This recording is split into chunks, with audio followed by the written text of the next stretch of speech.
Hola, estimados estudiantes, bienvenidos a esta clase de ubicación neurológica. Y aquí lo que vamos a aprender es a identificar los diferentes niveles de lesiones neurológicas que se encuentran en diferentes enfermedades y vamos a ver algunos ejemplos de cada una. Para poder saber esto tenemos que tener un conocimiento grande de neuroanatomía. Vamos a repasar acá. Recuerden que el sistema nervioso se divide en un sistema nervioso central, periférico y un autónomo. A su vez, el sistema nervioso central se divide en encéfalo y médula espinal. Y el encéfalo está compuesto por los hemisferios cerebrales, el tallo cerebral y el cerebelo. Ese es el encéfalo. Así es como se está compuesto topográficamente el sistema nervioso. A partir de esto, de esta clasificación, hay unos niveles de lesiones cerebrales que yo encuentro. El primero de ellos es el cortical, es el primero que vamos a ver. Son lesiones a nivel de la corteza cerebral y tenemos unos tips cómo poder identificar que la lesión viene de allí. Luego vienen las subcorticales, que compromete todo lo que es con los núcleos de la base. Luego el tallo cerebral, el cerebelo, la médula espinal, el nervio periférico, la placa mioneural, el músculo y el sistema autónomo, los síntomas autonómicos. Vamos a ver entonces cada uno de ellos. Empecemos con la corteza cerebral. Es la última que apareció en nuestro desarrollo filogenético. Tiene funciones muy complejas para su estudio. Entonces hay unos surcos anatómicos que nos pueden dividir en varios lóbulos esta corteza cerebral. Entonces tenemos el surco central que divide el lóbulo frontal del parietal, el surco colateral o de Silvio que divide el frontal del temporal, y aquí en la parte posterior no tenemos algo que anatómicamente nos pueda poder dividir exactamente. Se supone acá que la cisura calcarina se alcanza a meter un poquito en esta área dorsolateral del occipital y ahí podríamos dividir imaginariamente el parietal y el occipital. Es una división imaginaria. Y aquí el temporal y el occipital pues tampoco tenemos algo que les pueda dividir exactamente. Grandes funciones de los lóbulos de cada uno. Del frontal tenemos funciones cognitivas, algunos le llaman funciones mentales, y son todas las funciones que necesitamos para resolver problemas como orientación, cálculo, memoria, abstracción, juicio, raciocinio. Todos esos están acá en el lóbulo frontal. Otra función muy importante de los seres humanos que está aquí en la área motora primaria, que es la motricidad, nuestra movilidad. Luego seguimos con el lóbulo parietal, que es netamente sensitivo. Aquí hay funciones de sensibilidad. El occipital está la corteza visual, que es la por la cual podemos ver. El temporal tiene varias funciones, desde memoria, una importante que es aquí la audición. Otra muy importante en la parte posterior, que es el área del sector cognitivo lingüístico, se le llaman, que es la capacidad para entender el lenguaje, lo que escuchamos. Y en el lóbulo frontal hay una función muy importante, que es el habla, que es la que nos puede permitir a nosotros hablar como seres humanos. Esa es la corteza cerebral. Si hay un daño, por ejemplo, en el área aquí de Broca, que es el habla, va a producir una afasia motora. Si hay un daño en el área de Wernicke, ¿sí?, que es el lenguaje, lo que entendemos como lenguaje, va a producir una afasia sensitiva, ¿sí? Si hay una alteración aquí en la corteza visual, me va a producir una agnosia visual. ¿Sí? Si hay una alteración en la corteza aquí auditiva, puedo generarme una amusia, que es una dificultad para escuchar sonidos musicales, por ejemplo. Si tengo una alteración en mi corteza motora, puedo producir una apraxia motora, o si es en el área prefrontal, puedo tener una apraxia idiomotora. Si tengo una alteración aquí en la corteza sensitiva, puedo tener una apraxia visoconstruccional, muy en la parte posterior acá, llegando a la corteza visual también. son los diferentes tipos de lesiones corticales que yo encuentro. ¿Y cómo sé entonces? Es fácil porque estas alteraciones se denominan por la letra A. Y es que el paciente puede tener apraxias, agnosias, afasias, amnesia, abulia, amusia. Esas son las A que encontramos en esto. Las apraxias como la incapacidad para realizar una actividad motora previamente aprendida, agnosia para identificar un estímulo visual previamente conocido, las afasias como la imposibilidad para desarrollar nuestro lenguaje, amnesia como la capacidad para pérdida de la capacidad de la memoria, abulia cuando perdemos el interés por nuestro entorno y la musia pues la incapacidad para escuchar sonidos musicales ya conocidos. Estas son las A. Cuando un paciente tenga esto, dos o más de estas, nos estamos enfrentando ante una lesión cortical. La enfermedad más conocida, la más característica de esta es la enfermedad de Alzheimer. La enfermedad de Alzheimer produce apraxias, agnosias, amnesia. Es muy típico, es el ejemplo típico de una lesión cortical. Vamos ahora con las subcorticales. En las subcorticales, ¿qué vamos a ver? Los núcleos de la base. Vamos a encontrar el cuerpo striado, el tálamo, el núcleo caudado, el putamen, el globo pálido, el núcleo subtalámico y la sustancia nigra. Esos son los núcleos de la base. Esto es lo que conocemos como la vía extrapiramidal. Recuerden que la vía piramidal es el área motora, inicia en la corteza motora primaria que les mostré ahorita y llega hasta en la unión mioneural. Esa es toda la vía motora. Tengo una clase de vía motora, de vía piramidal muy bonita, para que la puedan ver en mi canal también. Y entonces aquí volviendo a esto tenemos la vía extrapiramidal. Entonces la lesión de alguno de estos núcleos de la base me va a producir un síndrome extrapiramidal. O algunos llaman trastornos del movimiento, movimientos anormales. Yo puedo encontrar estos trastornos del movimiento hiperkinéticos o hipokinéticos. El único hipokinético que existe es la bradicinesia, típico de la enfermedad de Parkinson, y es por una lesión de la sustancia nigra, aquí en la pars compacta, que es la que produce dopamina. Entonces, al haber la deficiencia de dopamina, produce una bradicinesia, que es una disminución en la velocidad del movimiento o en la amplitud del movimiento, ya sea al inicio o durante la realización de ese movimiento. Eso es bradicinesia, típico de la enfermedad de Parkinson. Lo debe tener. Si no tiene bradicinesia, no es enfermedad de Parkinson, porque a veces pensamos que Parkinson es sinónimo a temblor y no es así del todo. Esa es la única hipokinética. Dentro de las hiperkinéticas tenemos varias: el temblor, la corea, la tetosis, la coreatetosis, el balismo, los tics, las distonías. Hay muchísimas, todas las que les mencioné ahorita. Es muy difícil poder identificar una típica de cada una, pero se cree que, por ejemplo, se considera que en la cabeza el núcleo caudado se asocia a la corea de Huntington, que es donde ahí empiezo a ver la atrofia y donde se va desarrollando la enfermedad. Cuando hay alteraciones del núcleo subtalámico, la persona puede tener balismo. La distonía es difícil ponerla, hay lesiones del tálamo que producen distonía. Lo que es el globo pálido o el putamen, es difícil poder identificar que una lesión típica de ellos represente algún síntoma. Pero bueno, en fin, seguimos. Entonces esos son los núcleos de la base, son los síndromes extrapiramidales. Vamos a continuar con tallo cerebral. El tallo cerebral es muy bonito porque tiene todo lo que son los núcleos de los pares craneales. Son 12 pares craneales, uno de cada lado. Hay derechos e izquierdos. No se entrecruzan estos pares craneales.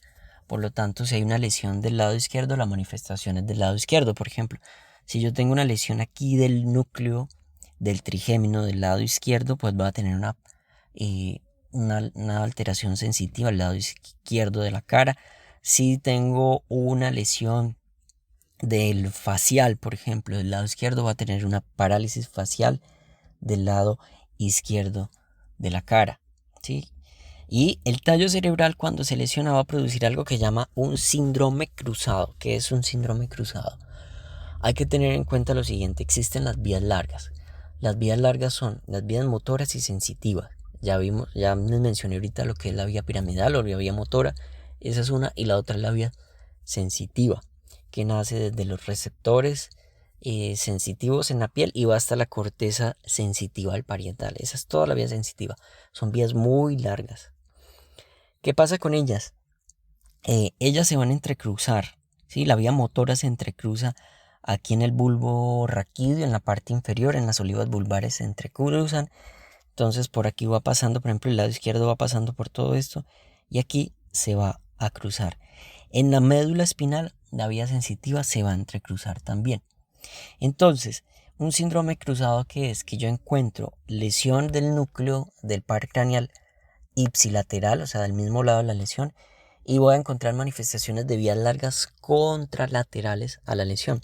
Voy a poner un ejemplo. Yo tengo, por ejemplo, una lesión de aquí del puente, donde lesiono el núcleo del facial del lado izquierdo. Entonces encuentro al paciente con una parálisis facial izquierda y encuentro con hemiparesia y hemianestesia, pero del lado derecho, o sea, del lado contralateral a la lesión que es izquierda.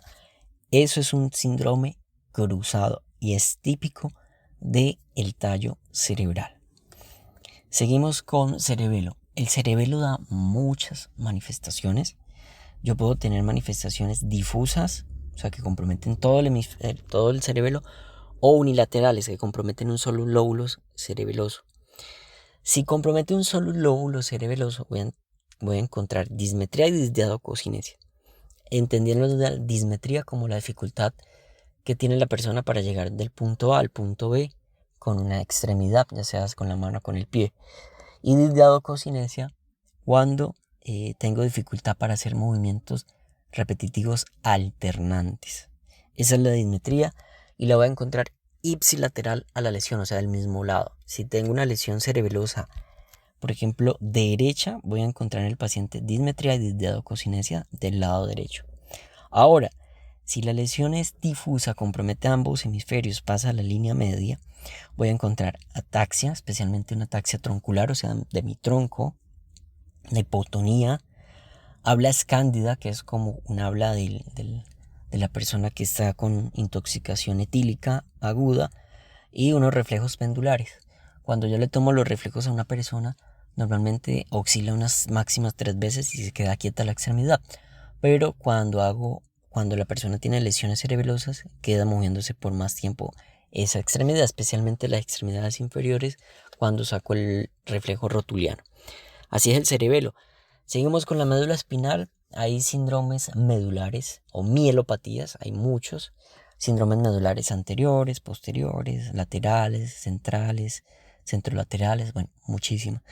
El que más encontramos, vamos a hablar específicamente aquí de la mielopatía, que es un síndrome medular completo, como si se lesionara la médula espinal completamente. ¿Cuáles son las características? Depende del nivel que tenga. Entonces, lo primero es que si la lesión es cervical hasta T1,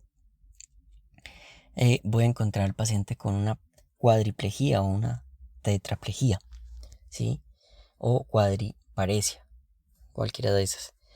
Si es a nivel cervical, voy a encontrar también nivel sensitivo, que es otra característica de las lesiones medulares. Si es, por ejemplo, a C5, el nivel sensitivo es que el paciente va a tener una hipoestesia o anestesia a nivel de los hombros hacia abajo. Eso es el nivel sensitivo. Si es en T10, más o menos sería desde el ombligo la hipoestesia que tiene el paciente hacia abajo. Eso es el nivel sensitivo. Depende del dermatoma. Más adelante les voy a hacer una clase de dermatomas para que quede eso bien claro. Y si la lesión es en nivel lumbar, lo que voy a tener es una paraplegia, o sea, solamente el compromiso va a ser de los miembros inferiores. Y puedo tener alteraciones de los esfínteres, ya sea anal o vesical. Esas son las características típicas de una mielopatía. Seguimos con el nervio periférico. El nervio periférico, ¿qué tiene? El nervio periférico, sus alteraciones pueden ser motoras, sensitivas o autonómicas. Cualquiera de esas. ¿Sí? Hay nervios motores, hay nervios sensitivos y o hay nervios mixtos. Eso es lo que conocemos como una neuropatía. La neuropatía más frecuente en el mundo es el síndrome del túnel del carpo. Tip número 1 de las neuropatías es que son periféricas. O sea, ya sea el síntoma motor o sensitivo va a ser periférico, o sea, en las manos o en los pies. Otro ejemplo de neuropatía es la neuropatía diabética, que la manifestación generalmente inicia en los pies como sensación de adormecimiento, de calor o de candela o de frío. Otra alteración típica de las neuropatías es el síndrome de Guillain-Barré, que también generalmente empieza en las manos con cambios sensitivos y es muy característico que tenga disautonomías, ¿sí? Más adelante vamos a ver las disautonomías. Seguimos con las patologías de placa mioneural.